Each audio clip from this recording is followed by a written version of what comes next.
Welcome to my YouTube channel survey success. आज का जो हमारा 9th क्लास बायोलॉजी के चैप्टर नंबर 1 का जो टॉपिक है वो है लेवल्स ऑफ ऑर्गेनाइजेशन में ऑर्गेनेली एंड सेल लेवल। इससे पहले हमने लेवल ऑफ ऑर्गेनाइजेशन का इंट्रोडक्शन पढ़ लिया है और इसके पहले दो हमने लेवल्स को देख लिया है, जिसमें आ जाता है subatomic and atomic level and then molecular level. आज हम जिस टॉपिक पे बात करेंगे वो है ऑर्गेनेली एंड सेल लेवल। आज हमने ऑर्गेनेली एंड सेल लेवल को डिस्कस करना है।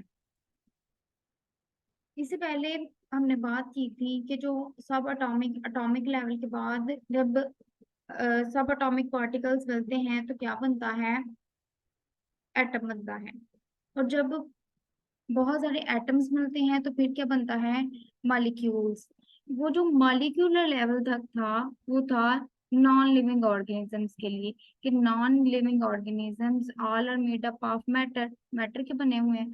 उनका जो लेवल ऑफ ऑर्गेनाइजेशन है वो मॉलिक्यूलर लेवल पे स्टॉप हो जाता है। जब हम मॉलिक्यूलर लेवल से आगे मूव करते हैं, ऑर्गेनेली एंड सेल लेवल की तरफ जाते हैं, तो इधर से लिविंग ऑर्गेनिज्म का लेवल ऑफ ऑर्गेनाइजेशन स्टार्ट हो जाता है। जब बहुत सारे मॉलिक्यूल्स मिलते हैं तो मॉलिक्यूल्स के मिलने से ऑर्गेनेलीज ओरिजिनेट होती हैं, ऑर्गेनेली लेवल आ जाता है, ऑर्गेनेलीज बनती हैं। तो ऑर्गेनेलीज आर यूजुअली सब सेलुलर स्ट्रक्चर। सब सेलुलर का क्या मतलब है? कि सेल के अंदर और भी मजीद स्ट्रक्चर्स प्रेजेंट है।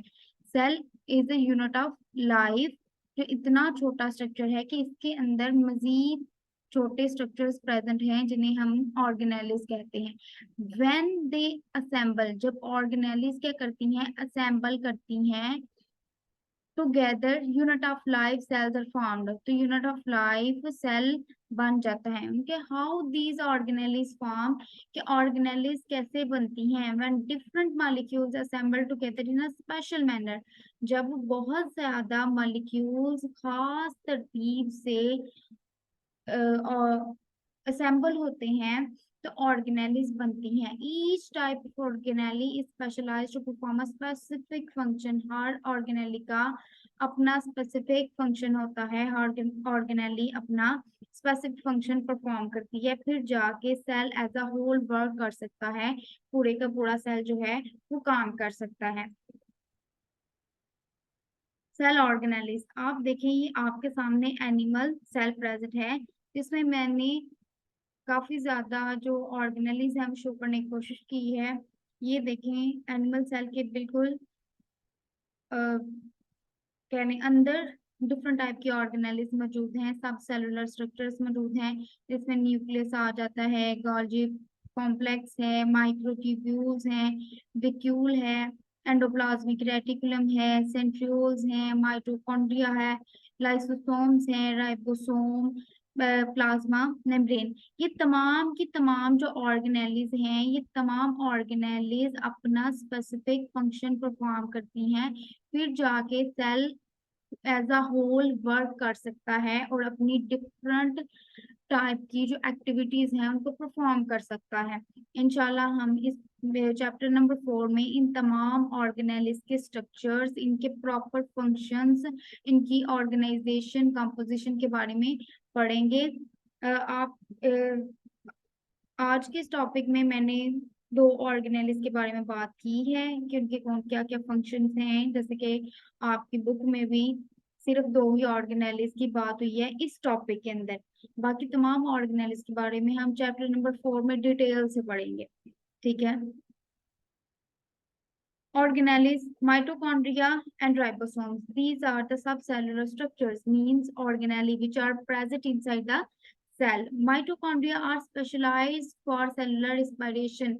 जो cellular respiration होती है वो mitochondria के अंदर होती है। mitochondria के अंदर कार्बन हाइड्रोजन के बॉन्ड्स की ब्रेकडाउन होती है और रिस्पायरेशन का प्रोसेस जो है इसके अंदर होता है।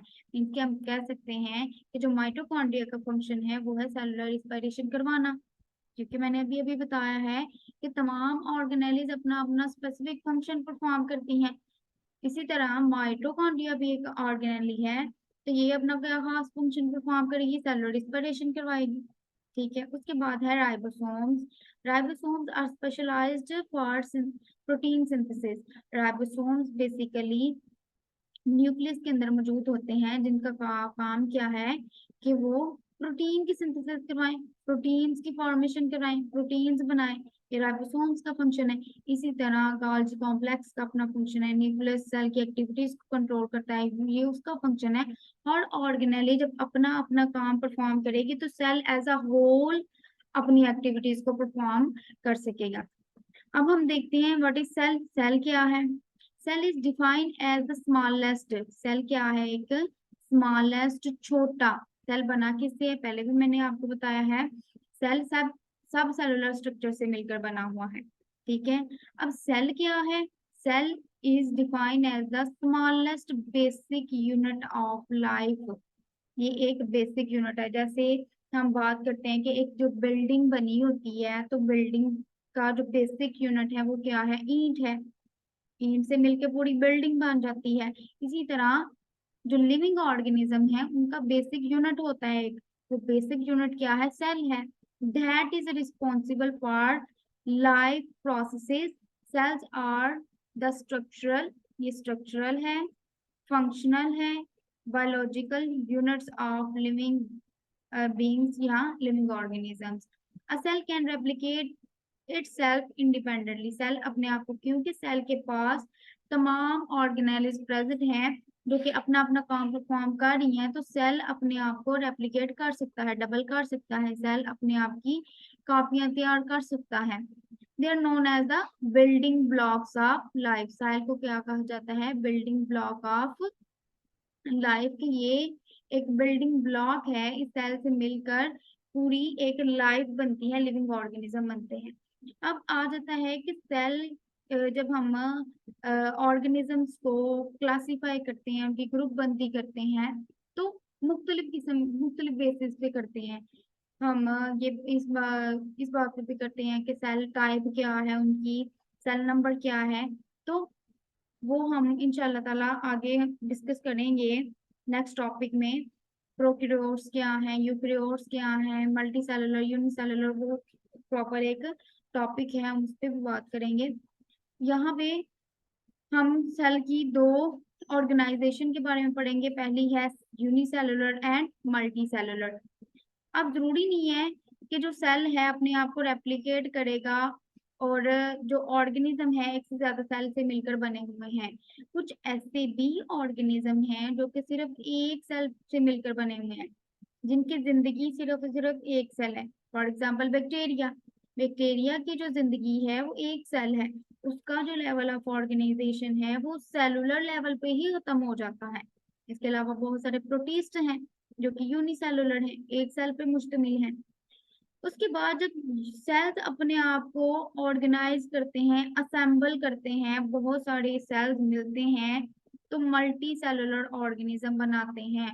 फॉर एग्जाम्पल ह्यूमन, हम इंसान ट्रिलियंस ऑफ सेल से मिलकर बने हुए हैं। हमारी जो बॉडी है trillions of, million, billion, trillions of cell से मिलकर बनी हुई है। इसलिए हम क्या, किस कैटेगरी में आ जाते हैं? हम मल्टी सेलुलर कैटेगरी में आ जाते हैं। ठीक है। This is animal cell and plant cell. ये देखें, एनिमल सेल के अंदर मुख्तलिफ किस्म की ऑर्गेनेलीज हैं, न्यूक्लियस है। एनिमल सेल में जो न्यूक्लियस है वो बिल्कुल दरमियान में प्रेजेंट होता है। माइटोकॉन्ड्रिया है, सेल मेम्ब्रेन है, जो आउटर लेयर है उसको कहा जाता है, आउटर बाउंड्री को कहा जाता है सेल मेम्ब्रेन, जिसने पूरे सेल को कवर किया होता है। ठीक है। ये गोल्गी अपरेटस आ गया इसमें। तो मुख्तलिफ किस्म की सेल ऑर्गेनेलीज हैं। तो ये सेल ऑर्गेनेलीज ने मिलके क्या बनाया हुआ है? एक सेल बनाया हुआ है। ये पूरे का पूरा क्या है? सेल।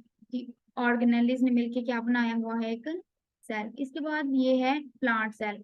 प्लांट सेल में जो न्यूक्लियस है वो पेरिफेरी की तरफ होता है। पेरिफेरी मींस के वो साइड पे प्रेजेंट होता है थोड़ा सा। क्यों? क्योंकि दरमियान में एक बड़ा वैक्यूल प्रेजेंट है।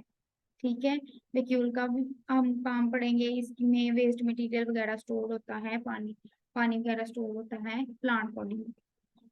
क्लोरोप्लास्ट है, न्यूक्लियस है, सेल वॉल किसको कहा जाता है? प्लांट सेल में सेल मेम्ब्रेन के ऊपर एक और वॉल प्रेस्ड होती है जिसे सेल वॉल कहा जाता है, और सेल वॉल के नीचे सेल मेम्ब्रेन प्रेस्ड होती है प्लांट सेल में। जबकि एनिमल सेल में सिर्फ और सिर्फ सेल मेम्ब्रेन है, इनमें सेल वॉल प्रेजेंट नहीं होती। ठीक है, ये तो सारे का सारा ऑर्गेनेली एंड सेल लेवल के ऊपर आज का हमारा टॉपिक था। नेक्स्ट इंशाल्लाह हम टिश्यू लेवल पे बात करेंगे। ठीक है, टिश्यू लेवल में हम देखेंगे कि टिश्यूज कैसे ऑर्गेनाइज होते हैं, कौन कौन से टिश्यूज हैं वगैरह वगैरह, सारा हम इसके ऊपर डिटेल में बात करेंगे। ठीक है, that was all from my side. If you have any type of question और query you may ask in the comment box. Thank you so much. Subscribe my channel, share my channel, like my channel. Thank you so much.